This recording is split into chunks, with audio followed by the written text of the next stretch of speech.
What's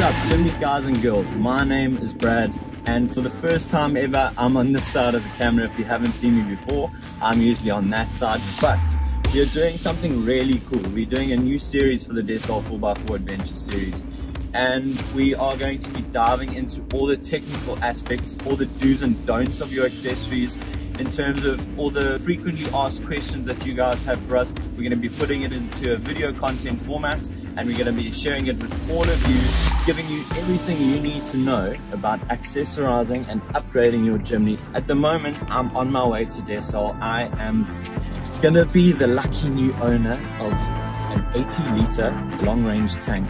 These guys have just manufactured it and it's come out stunning. We're going to dive into it a bit more, and I'm literally on my way driving in now.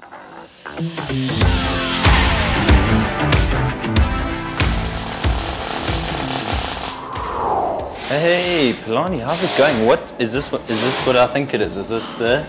Yes, this is a Suzuki Gen 4 long-range tank. The 80 liters. Yes. Double the size of what you get in a car. And made out of? These are made out of Zinc.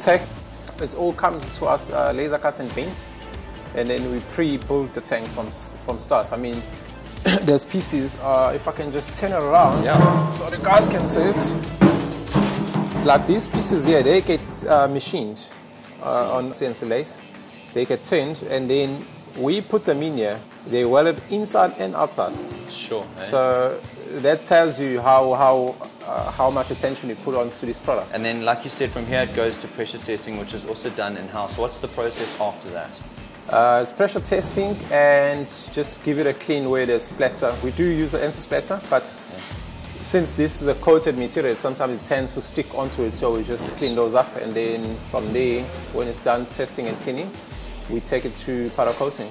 Very exciting. So guys, just to let you know, there's a tank that's been powder coated and is all being ready, and it's right over there being put on my vehicle. So we're going to go over there. Polani, thanks so much for your time. Okay, and thanks, mate, Brad. keep pumping these out, right? Have a good one.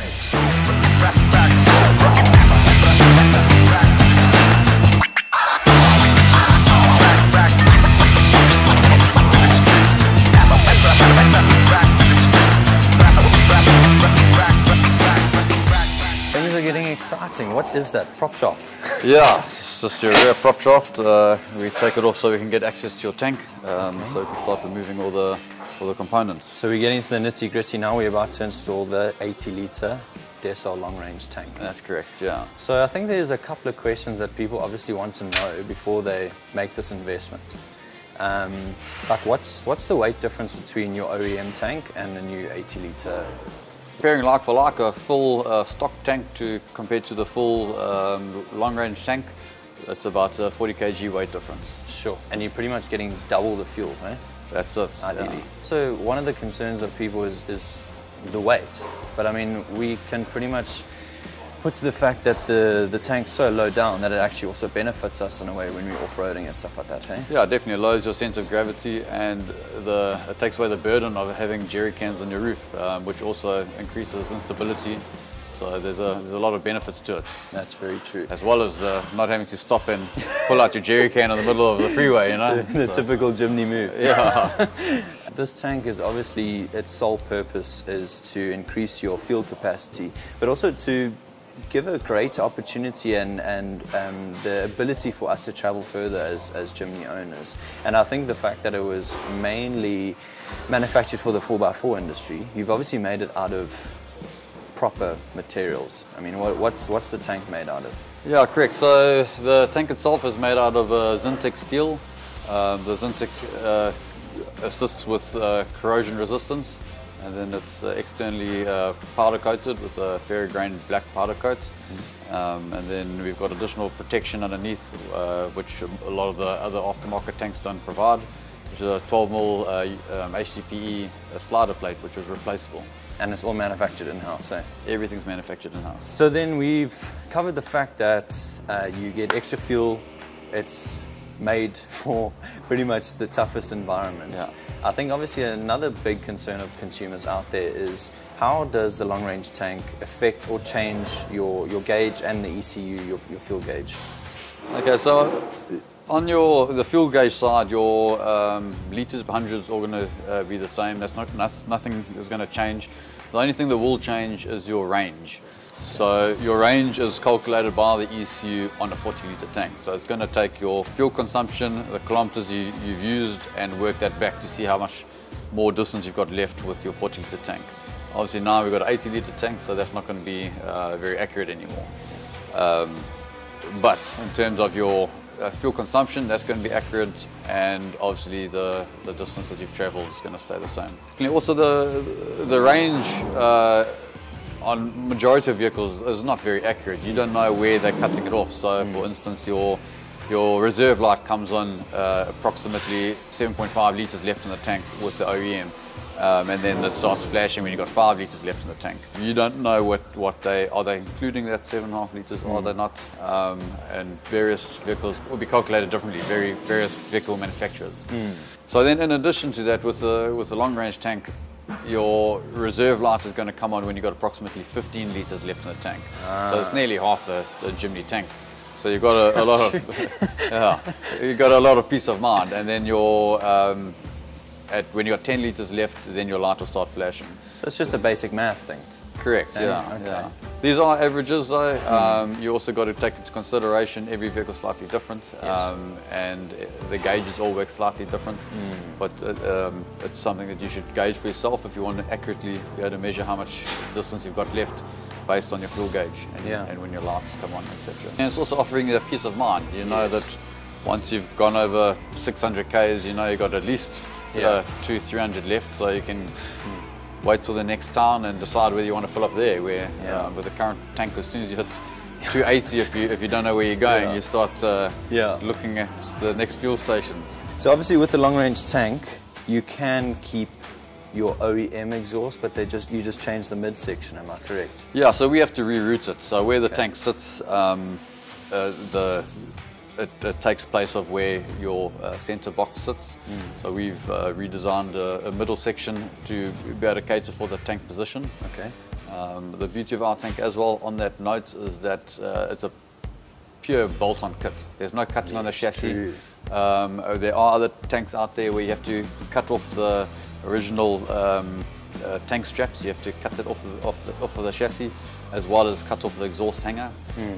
We've designed our tank to be able to incorporate those features, so if for whatever reason you need to go back to your OEM tank or want to, you've got that option, and those components are also there.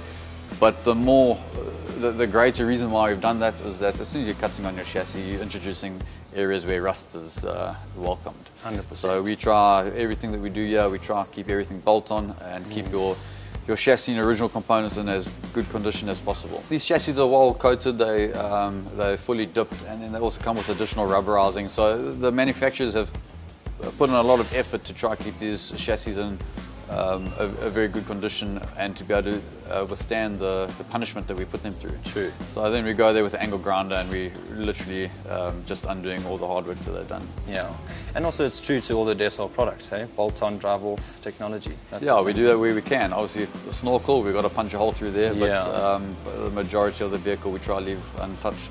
Oh, that's awesome. And then there's also an option for an upgraded exhaust system, am I correct? Yes, correct. Yeah, so Viper's got a very nice exhaust system, and we've been using them. I've used them personally for many years, and I've been very impressed with the products that they've offered. So we've joined up with them, and we're utilising their Viper branch for us, and we've redesigned the midsection, and they manufacture the entire exhaust for us, specifically for our tank. And that allows you to get the Viper performance, but still allow you to have the long-range tank. So you basically you're increasing the durability and capabilities of your cars in terms of the distance that it can go, but you're also increasing the performance. There's a bit of a performance increase with the Viper conversion. Yes, yeah, there's a performance increase on the with the Viper branch and free flow system. You're definitely getting better fuel consumption and a better performance. Obviously, these margins they're not massive, but you know, in the Jimny, every little bit counts. Yeah. Then we also have the options of ceramic coating as well, external ceramic coating or external and internal, which reduces your engine bay temperatures and allows the heat to get away from the engine bay areas. And also one very important thing for the consumers is the sound. Ah, yes, it offers a very nice tone. It's not too loud. Obviously, it's impossible to please everyone, but I would say a good 90% of the customers have been very, very pleasantly surprised by the tone, and that it's not excessive, but it's still an enjoyable sound. So with our exhaust systems, we also do have a heat shield that runs along the side of the tank, just to minimize the amount of heat that goes into the tank. As I'm sure you can all imagine, I was so keen to try out this new long-range tank. So the first opportunity Lynton and I got, we headed to Tala Game Reserve, where Lawrence and the team from Ray Rhino have done such an epic job with building some 4x4 tracks, and we get the opportunity to see some awesome wildlife. Jump in the car with us for this epic ride.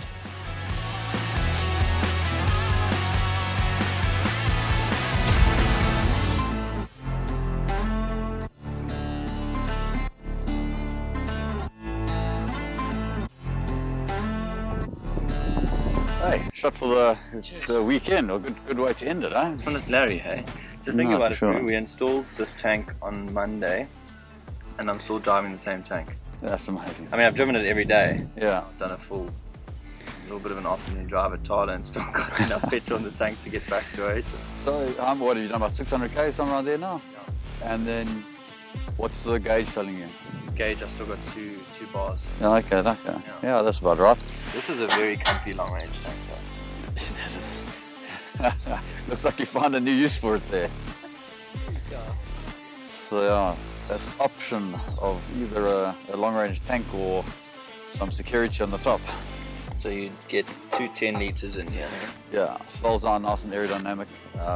Also other uses, like if you are camping and you want to go get wood and whatever, and you don't want to stick the wood in the car, you just chuck it in there, clamp it down, you're good to go. No, but I must admit, having this long range tank, it's actually going to take some getting used to, because I mean, driving here this morning, I was a bit like, automatically I thought, go to the petrol station. Yeah, and it turns out it was just for samosas and coffee. That was the most. Yeah, 100%, yeah. Since we're both testing products here, I've also got the new Highlift jack with optional mounts for fishing rods or whatever you need to put on side. Yeah, fishing rods, axe, or whatever, you've got options there, yeah. But it does look like I drew the short straw though. Not as comfy. Not as comfy, I wouldn't recommend sitting on it. But yeah, easy to mount. Yeah. And obviously, you're keeping similar mounts to accommodate for certain awnings that are coming out in the market and stuff like that, eh? Yeah, correct. So we're obviously going to be trying to design as few brackets as possible to mount as many accessories as possible too. So we are looking at the likes of Quick Pitch. Yes. We've got brackets for their 270-degree awning and the shower, which helps a lot. Yeah. So we. Wait, do we shower when we go for what? Well, we probably should. Quick Pitch? Yeah. We need you. Yeah, no, it's just if you bring the woman along and you can at least jump into the tent nice and clean after a hard day out and be nice and comfortable. Yeah, so Brad, next week you're getting the car download, so we're going to check what power the stock vehicle is putting out, and then we've got a nice shiny ceramic coated Viper branching free flow for you, and you'll stick that one in and do the dyno and get the figures. At least you know what we're dealing with, and we can accurately give our consumers a good value. So the comparison for everyone at home is the comparison between the Viper free flow ceramic coated exhaust, yeah, and your normal stock midsection that you reroute for the long range tank. Eh? Yeah, well, essentially it's your stock exhaust with the rerouted section. The rerouted section, it's such a small portion of the vehicle, it's not going to give you any real gains at all. It's just a rerouted pipe. But the main thing is the better branch, allowing for cooler engine temperatures, and the whole free flow system, which has been designed to give you optimal performance without making ears bleed. Because that's always a thing. Yeah, that's quite an important one. No, for sure.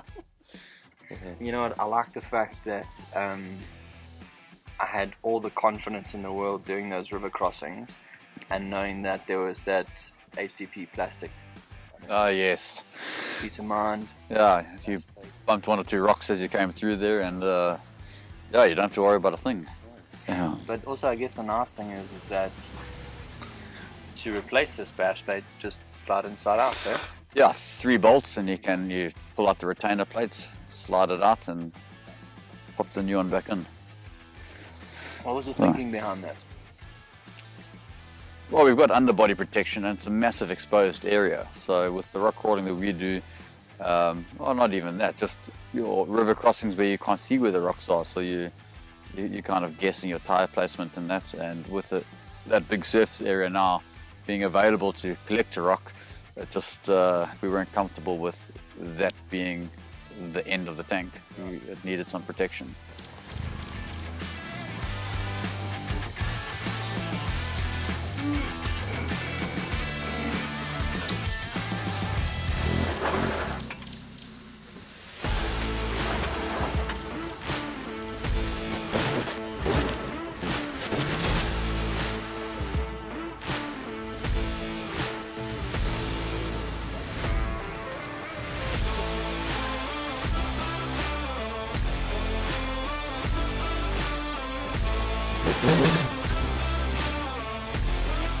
Yeah, so the guys from Rave Run are doing guided tours on Sundays through the farm here. That's a lot of tracks are in such good conditions, like you mentioned. True. They put a lot of effort and work into those tracks. You can book your drive on Facebook, the Rave Run Facebook page. Limited numbers though, which is ideal. Yeah, I think maximum 10 tries to keep it to about 5. Yeah. So you have the day goes quickly, you get to enjoy it, and then at the end, normally about 12 o'clock, 1 o'clock, get the rock pools there, and you get to braai your meat and enjoy the rest of the afternoon. That's perfect. Sure, so guys, I think that pretty much wraps up our video. If you want to know any more details, you can definitely drop them in the comments below. Ask any questions you got, and yeah, give us a shout on any of our social media platforms. Keep a lookout for our dyno video coming soon, Yes. probably in the next week or so. That's going to be pretty cool. And then after that, we're going to follow up with our 50mm lift kit breakdown. It's going to be exciting. And if there's anything you want to know more about Rave Rhino and the Rave Rhino initiative, what the guys do here, you can contact us or contact Rave Rhino. They put a lot of effort and a lot of their own time in keeping these rhinos safe and keeping the farm safe. Thanks for watching, guys. Cheers.